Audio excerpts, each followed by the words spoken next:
हनुमान् श्रीपदो वायुपुत्रो रुद्रो नघोजरः अमृत्यवीरवीरश्च ग्रामवासो जनाश्रयः धनदो निर्गुणः शूरो वीरो निधिपतिर्मुनिः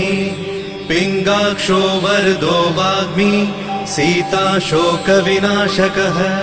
शिवः शर्वः परो व्यक्तो व्यक्तो धराधरः पिङ्गकेशः पिङ्गरोमा श्रुतिगम्यः सनातनः अनादिर्भगवान् देवो विश्वहेतुर्जनाश्रयः आरोग्यकर्ता विश्वेशो विश्वनाथो हरीश्वरः भर्गो रामो रामभक्तः कल्याणप्रकृतिस्थिरः विश्वम्भरो विश्वमूर्तिर्